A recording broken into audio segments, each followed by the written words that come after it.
Salam analis anggaran Indonesia. Salam analis anggaran Indonesia. Assalamualaikum, salam sejahtera, salam sehat rekan-rekan analis anggaran Indonesia. Kita jumpa lagi dalam salah satu episode di Sangga, diskusi analis anggaran. Hari ini mungkin saya memperkenalkan diri dulu, nama saya Muhammad Indra Jakarya Tarigan, biasa dipanggil Indra Tarigan.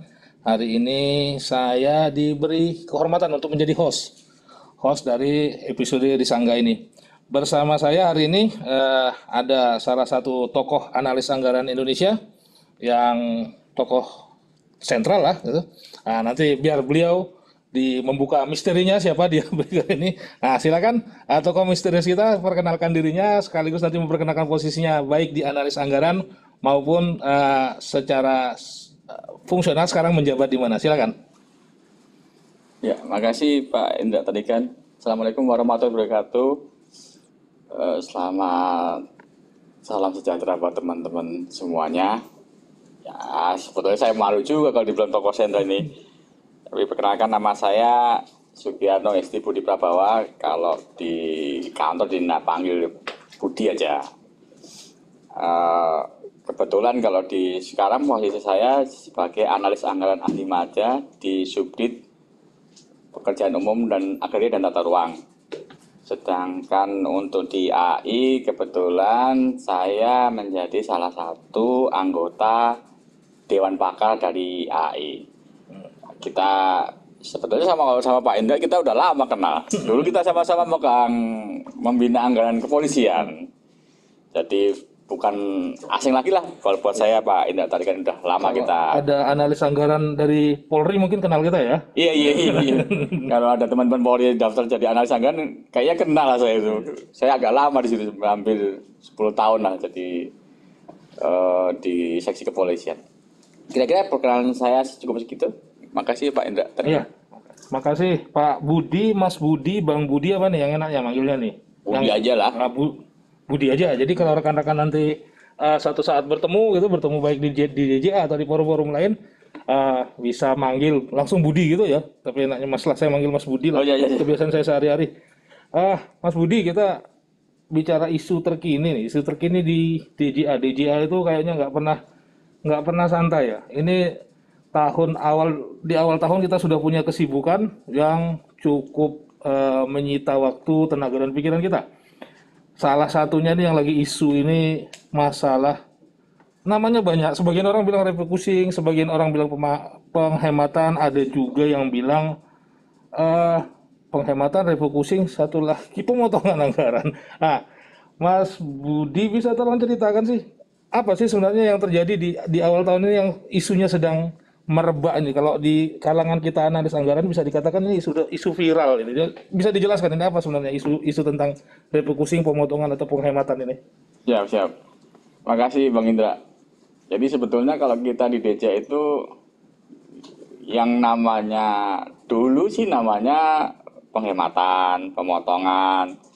Sekarang menjadi refocusing. Sebetulnya let's say 10 tahun terakhir pun kita selalu melakukan, kalau quote by quote itu ya pemotongan anggaran kementerian ya. Cuma kalau kita lihat sekarang ini memang berbeda Bang Indra. Antara yang kita lakukan 10 tahun terakhir dengan yang ini. Karena kebiasaannya dulu itu policy melakukan pemotongan atau penghematan itu biasanya karena adanya shortfall penerimaan dari sisi perpajakan. Karena kita ada batasan dalam undang-undang keuangan kita menjaga defisit kita di angka 3% maksimal, maka ketika ada shortfall penerimaan pajak, tentu kita otomatis harus mengurangi juga belanja. Itulah yang biasanya terjadi di kita. Jadi biasanya sih pemotongan akan terjadi di semester 2 atau semester 1 pun di triwulan kedua lah. Ya. Begitu dengan forecasting yang akan kita lakukan, kita akan mengalami shortfall, kita akan turunkan belanja. Tetapi tahun ini menurut saya itu judul surat Menteri Keuangan itu sudah sangat tepat Pak Indra. Jadi beliau menyatakan refocusing. Artinya tidak secara APBN, postur APBN, jumlah APBN kita tidak berkurang. Oh, jadi secara makro tidak berkurang. Tidak berkurang. Ya? Yang berkurang hanya bagian per KL-nya Iya. gitu ya. Oh, gitu. Jadi itu menurut saya itu perubahan yang sangat fundamental. Apa yang kita lakukan 10 tahun terakhir dengan yang tahun 2021 ini. Jadi kalau yang dulu secara total APBN itu akan turun, tapi kalau sekarang dengan desain yang baru ini sebetulnya APBN kita nggak turun, masih sama. Cuma kita geser untuk ini tadi, untuk dalam rangka konteks menangani kebutuhan kita melakukan vaksinasi untuk semua warga negara Indonesia sesuai dengan arahan Bapak Presiden. Oh, jadi kalau yang biasanya itu terkait asumsi makro penerimaan negara turun gitu. Kalau kali ini isunya adalah vaksinasi gitu ya, vaksinasi. Gimana ini ya, Mas? Jadi kalau sekarang yang diperlukan adalah kita menambah biaya alokasi anggaran kita untuk melakukan vaksinasi buat semua warga negara Indonesia. Sebetulnya kalau ditanya apakah kita tidak memprediksi, jawabannya pasti sudah. Kita punya cadangan di dalam bun kita. Cuma kemarin yang kita belum clear adalah apakah penyediaan anggaran vaksinasi itu akan dilakukan untuk semuanya. Artinya digratiskan untuk semuanya. Desain awalnya kan tidak, Pak. Oh ya. Jadi kita sudah mengcadangkan anggaran untuk vaksin itu di dalam cadangan di BA Bun itu untuk ya misalnya peserta BPJS, keluarga tidak mampu dan sebagainya. Ada cadangan kita.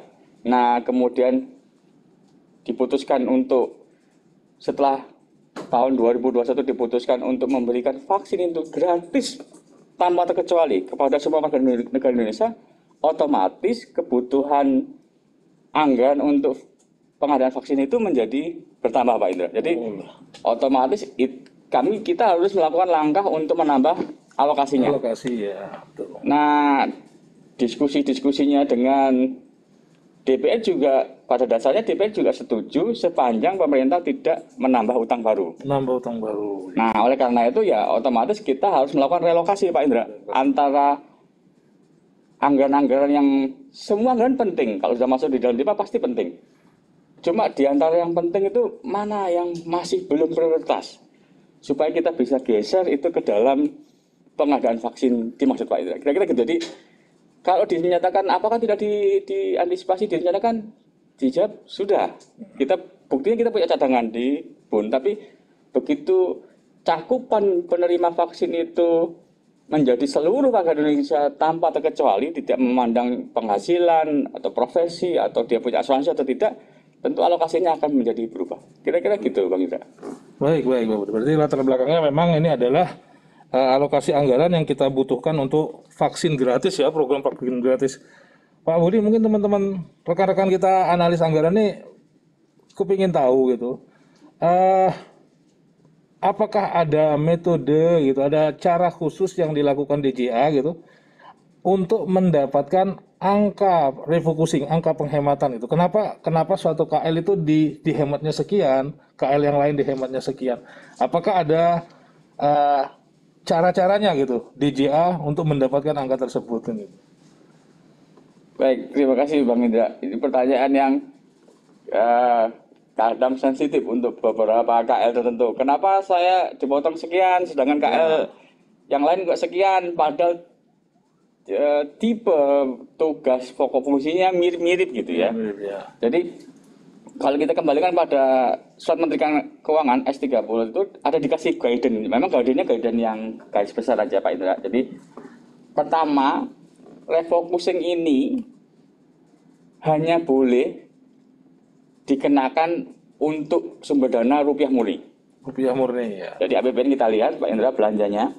Habis itu belanja kan ada sumber PHLN, pinjaman dalam negeri, pinjaman luar negeri, SBSN, PNBP, dan rupiah murni.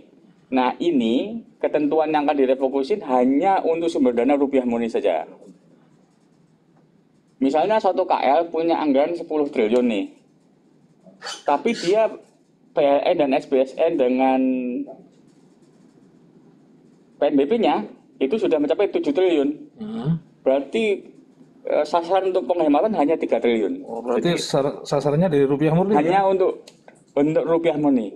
Terus kalau selain dari sumber dana gitu, apa lagi kriteria Nah, yang kita jadikan pemotongan gitu, ya sehingga KL dipotong sekian gitu. Apalagi selain sumber dana? ke sebetulnya sebelum masuk ke yang lain sebetulnya gini. Kadang-kadang teman-teman KL bertanya, loh, kenapa hanya rupiah murni? Kita kembalikan kepada regulasi kita di dalam Undang-Undang Keuangan Negara. Hmm. Kita juga memperhatikan konstitusi bahwa anggaran kita 20% itu untuk pendidikan, 5% untuk kesehatan. Kita dibatasi Undang-Undang Keuangan Negara defisit 3%. Sekarang kita bisa expand sampai 5,7 sampai 6% lah defisit kita. Jadi Bapak Ibu, teman-teman sekalian, kalau kita memotong sumber dana misalnya PLN gitu, kita potong PLN, uang dari PLN itu tidak akan masuk. Karena PLN itu dari posisi penerimaan ada uang masuk, tapi dari posisi belanja ada uang keluar. Ya. Ketika belanjanya kita keluarkan, otomatis penerimaan juga nggak ada. Jadi tidak ada uang yang kita bisa geser untuk membeli vaksin. Tidak bisa direfocusing ya sumber dana Iya. selain rupiah murni ya. Kalau kita potong ya tidak ada penerimaan. Ya. Seperti kita membangun jalan dari sumber PLN, kan dikerjakan dulu jalannya, setelah selesai baru keluar uang dari lendernya. Oke. Lah kalau belanjanya tidak ada, ya lender ya nggak ngasih uang. Artinya tidak ada uang yang bisa kita spend ke vaksin, Pak Indra. Oke, berarti Sama dengan SBSN. SBSN itu dia di enmah ke project. Kalau di situ disebut pembangunan asrama haji Jawa Timur gitu. Uang SBSN itu akan meluncur setelah pembangunan itu jadi. Kalau tidak ada bangun, ya tidak ada uang masuk. Jadi secara postur itu tidak akan membantu kita mendapatkan uang untuk menambah alokasi untuk pengadaan vaksin. Jadi- Kira-kira gitu. Jadi pertama kita harus masukkan dulu RM-nya, RM yang boleh dipotong. karena fleksibilitasnya tadi ya, dia Betul. bisa dialokasi ke kegiatan apa saja kan gitu KLRM. Selain sumber dana Pak Budi, apa lagi kriteria kita Nah. untuk memotong? Apa ada kriteria yang lain gitu? Baik, setelah sumber dana kita pastikan itu dari rupiah murni, kita memastikan hanya jenis belanja barang dan modal Belanja yang pegawai. boleh direfocusing. Berarti belanja pegawai aman ini ya. Belanja pegawai Jadi tidak diperkenankan. rekan-rekan tenang, belanja pegawai aman. Pegawai Itu yang paling aman. penting. Rekan-rekan tenang. Yang belum aman honor.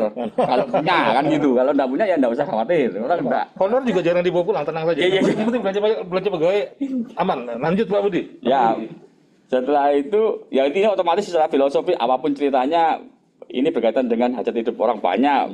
Urusan perut ya nggak bisa belanja pegawai dipotong. Jadi pertama rupiah murni dulu, habis itu pastikan setelah rupiah murni itu hanya belanja barang dan modal.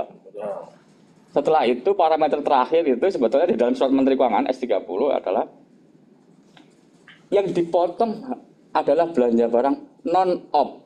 Non operasional. Ya, jadi rupiah murni meskipun dia belanja barang sama belanja modal, kalau dia berupa operasional tidak diperkenankan untuk direfocusing. Berarti selain gaji aman, kantor juga aman ya, listrik terbayar gitu. Tenang, berarti tenang. Lampu listrik nyala. Nanti sampaikan ke kepalanya masing-masing, tenang Pak, listrik nyala, air nyala, tagihan dibayar gitu. Ya. Nah, tenang.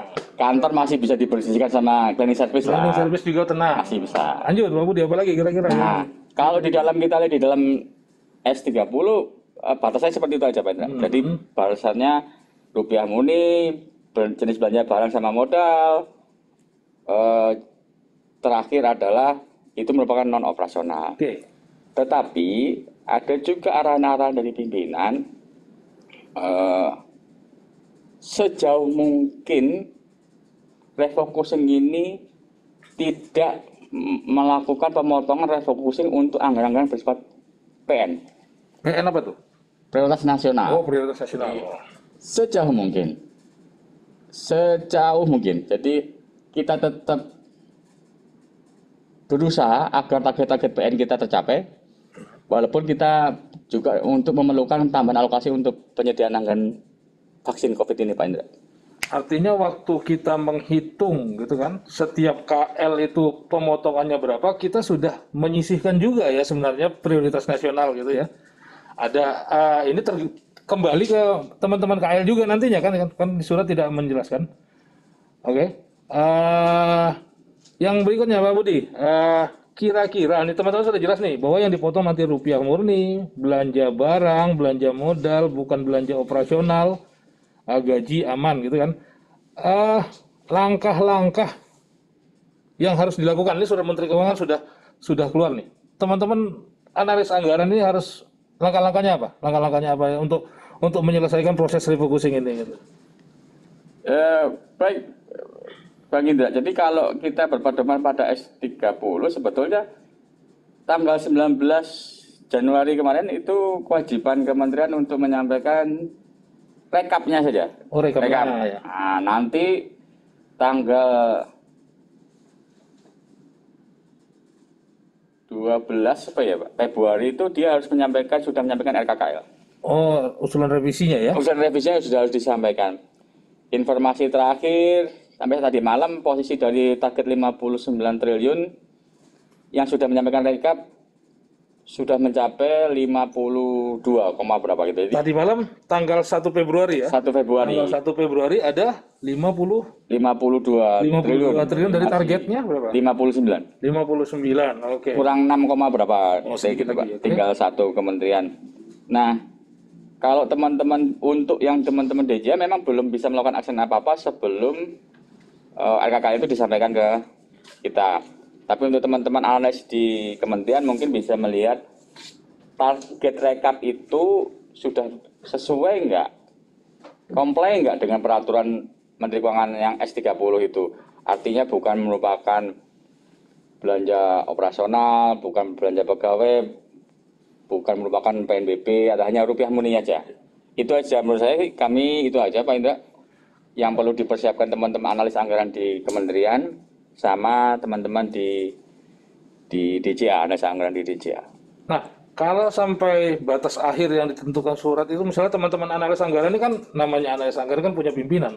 Pimpinannya belum menginstruksikan gitu untuk melakukan analis mana yang dipotong untuk menyampaikan ini ke DJA. Apa sih tindakan atau langkah-langkah selanjutnya yang bisa dilakukan? Kalau sampai batas yang diwaktukan teman-teman itu belum menyampaikan. Walaupun tadi katanya tinggal sedikit lagi sih ya dari tanggal 52 itu.